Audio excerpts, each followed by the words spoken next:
Hello छात्र छात्रीসকল मैं तुम्हारे मजत आको एटा नतुन भिडिओ आनिছো। एटु भिडिओत आलोचना करिम फार्स्ट यूनिट टेस्टर क्वेश्चन पेपर जेनेरल मैथमेटिक्सर क्वेश्चन पेपर तो सल्व करिम। एटु भिडिओत की क्वेश्चन आहिसे ए टू जेड एटु भिडिओत आलोचना करिम। तुम्हारे जदि फार्स्ट यूनिट टेस्टर क्वेश्चन पेपर लागे मुक कमेंट करि कबा मैं तुम्हारे व्हाट्सएपर जोगेदी दि दिम। एते मी चाइ लौ जेनेरल मैथमेटिक्स ए क्वेश्चन पेपर तो की क्वेश्चन आहिसे। प्रथमते तुम्हालोक 1 नং क्वेश्चन तो चाबा शुद्ध उत्तर तो लिखा।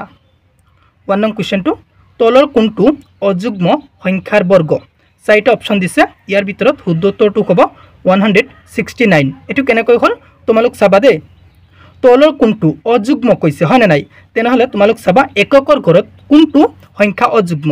यात सा एकকৰ घरत 4 আছে एटु जुग्म एटु নহব। यात 6 संख्याটো जुग्म एटु নহব। 9 संख्याটো अजुग्म हेकाने एटु ऑप्शन शुद्ध उत्तर बी नং ऑप्शन तो शुद्ध उत्तर 169 संख्याটো अजुग्म संख्यार वर्ग। बुझी पाला 6 संख्याটো जुग्म एटु ऑप्शन अशुद्ध। बुझी पाला कोनটো ऑप्शन शुद्ध उत्तर हबो बी नং ऑप्शन तो शुद्ध उत्तर 169। नेक्स्ट तुम्हालोक चाबा 2 नং क्वेश्चन तो तलर कोनটো परिमेय संख्या चारिटा ऑप्शन আছে। यार भितर डी नং ऑप्शन तो शुद्ध उत्तर केनेকৈ हल तुम्हालोকক मैं अलप बुझाइ दिउ। डी नং ऑप्शन तो আছে √3 डिवाइडेड बाय √27। चाबा √3 तो থাকিয়ে গল हल तार पिছত 27 केनेকৈ लिखिब पारिम। 27 आमी मौलिक उत्पादक विश्लेषण करिम। 3 लम 3 27 ৰ ভিতৰত 9 बार যাব আকৌ 3 9 ৰ ভিতৰত 3 बार যাব মানে 3 into 3 बुझी पाला। √3 থাকিয়ে গল 3 ভিতৰত দুটা থাকলে বাহিৰত আহিলে কেইটা হ'ব এটা হ'ব আৰু এটা 3 ভিতৰত কি হল থাকিয়ে গল। √3 ভিতৰত কেইবাৰ আমি কি পালো 1/3 পালো। 1/3 এই সংখ্যাটো কি হ'ব পৰিমেয় সংখ্যা হ'ব হনে নাই। পৰিমেয় সংখ্যা হ'বলৈ হলে p/q আকৃতিত হ'ব লাগিব। 1 2 হল p ৰ ভ্যালু আৰু 3 2 হল q ৰ ভ্যালু। p/q আকৃতিত আমি পাই গেলো। बुझी पाला जदि तुम्हारे क्या कन्फ्यूज लगे मुझे कमेंट करी कबा मैं तुम्हारे व्हाट्सएपर जोगेदी बुझाई दिम।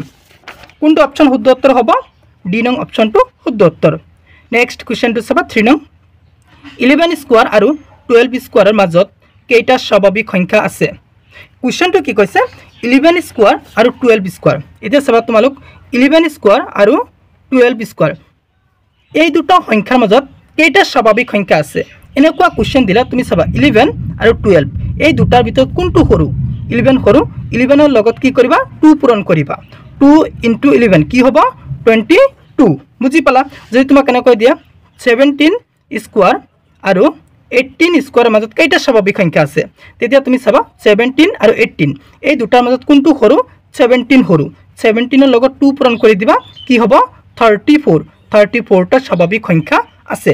যিহেতু আমাৰ কোৱেশ্চনত কি কৈছে 11 স্কয়ার और 12 स्क्वायर मजत केटा स्वाभाविक संख्या আছে 11 और 12 এই দুটাৰ মাজত কোনটো সৰু 11 সৰু 11 ৰ লগত 2 পূৰণ কৰি দিয়া 22 হ'ব। ডি নং অপশন টু শুদ্ধ উত্তৰ 22। নেক্সট চাবা তোমালোক 4 নং क्वेश्चन তো চাবা যদি alpha beta fx = x² + x + 1 বহুপদটোৰ শূন্য হয় তেন্তে 1/α + 1/β হ'ব। চাৰিটা অপশন দিছে কোনটো অপশন শুদ্ধ উত্তৰ মোক কমেন্ট কৰি জনাবা যদি নোৱাৰা মোক কমেন্ট কৰি কবা মই তোমালোকক কৈ দিম। নেক্সট চাবা তোমালোক 5 নং क्वेश्चन তো ত্ৰিভুজ ABC ৰ AB আৰু AC বাহুক ক্ৰমে এডাল ৰেখাই D আৰু E বিন্দুত ছেদ কৰে য'ত DE সমান্তৰাল BC যদি BD = 7.2 cm AE = 1.8 cm আৰু EC = 5.4 cm তেন্তে AD ৰ মান কিমান। চাৰিটা অপশন আছে ইয়াৰ ভিতৰত বি নং অপশন তো শুদ্ধ উত্তৰ। নেক্সট 6 নং क्वेश्चन তো চাবা এটা বৰ্গ আৰু এটা ৰম্বাস সদায় চাৰিটা অপশন আছে কোনটো অপশন শুদ্ধ উত্তৰ মোক কমেন্ট কৰি কবা যদি নোৱাৰা মোক কমেন্ট কৰি কবা মই তোমালোকক কৈ দিম। নেক্সট क्वेश्चन তো চাবা যদি x² - x - all into 2 + 2 কে বহুপদটোৰ এটা শূন্য -4 হয় তেন্তে k ৰ মান হ'ব চাৰিটা অপশনৰ ভিতৰত ডি নং অপশন তো শুদ্ধ উত্তৰ -9। नेक्स्ट चाबा तुम्हालोक 8 नং क्वेश्चन तो 225 और 135 ग खा उ हल 3 नং ऑप्शन तो शुद्ध उत्तर 45।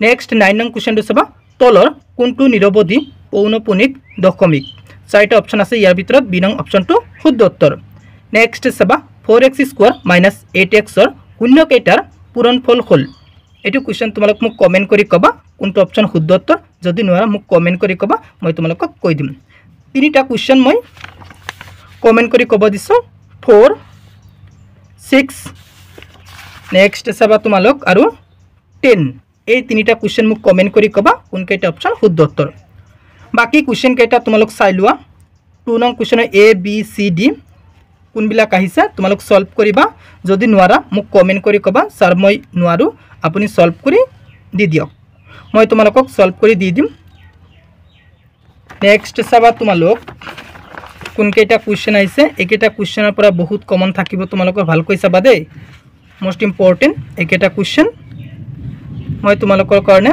PDF বনাই গ্ৰুপত দি দিম 14 নং কোৱেশ্যনটো মোস্ট ইম্পৰ্টেন্ট দে 14 নং কোৱেশ্যনলৈকে হেক তোমালোকৰ কোনটো সাবজেক্টৰ ফাৰ্স্ট ইউনিট টেষ্টৰ কোৱেশ্যন পেপাৰ লাগে মোক কমেন্ট কৰি কবা মই তোমালোকক WhatsAppৰ যোগেদি দি দিম যদি তুমি মোৰ চেনেলত প্ৰথমবাৰৰ কোৱা মোৰ চেনেলটো সাবস্ক্ৰাইব কৰিবা thank you watching the video